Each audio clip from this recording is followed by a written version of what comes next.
How did your context and your upbringing influence your values to ultimately bring you to where you are today?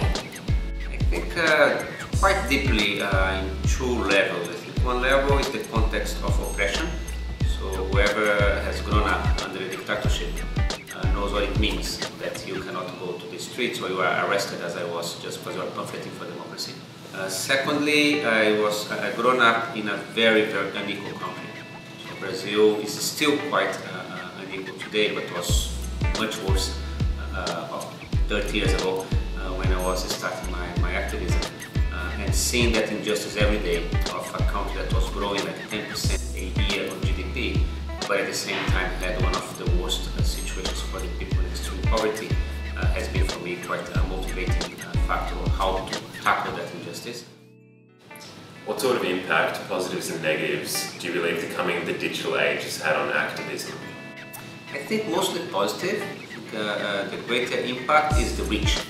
So you can reach the public much beyond what traditional activism does. The negatives for me is a risk of a complacency of mobilization. So sometimes people may be just too satisfied just to do a click, and that click becomes change. And I don't believe that a click brings change by itself. So if you generate a online campaign where your only ask to the person is to click, in fact, you are incentivizing a click activism that stops there. But if you ask them to click, but also to organize, to mobilize, to talk to others, and to come to collective demonstrations, mobilizations, then you break that cycle. What do you think about volunteering? Why should someone volunteer for an organization like ActionAid? Volunteering is very important. It's interesting because the concept of volunteer is kind of seen in isolation from the concept of an activist. All activist is a volunteer.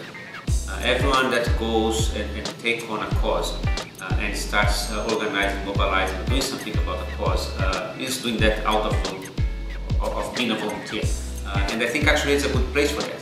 As an organization that has a very strong sense of justice, a very strong understanding of poverty as a violation of rights, and therefore an organization that tackles with 2 or 3 big processes that are creating exclusion and inequality, and that creates probably an avenue for people to come with lots of passion to volunteer and to be an activist with us.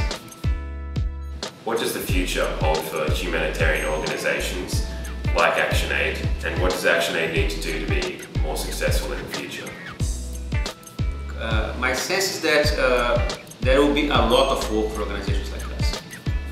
The world out there doesn't look any better from 40 years ago when we started. So we have climate change, aggravating poverty, we have jobless growth, we have inequality as it never had before.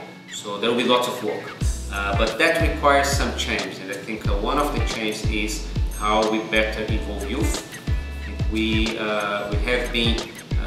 have something that's fantastic, which is our rootedness with the poorest communities in the world. That's one of our main assets as an organization. One of our main comparative advantages is that we have that close relationship of a partner that works together for 10-15 years with the community, that learn from that community a great deal and work with the community for them to have leadership.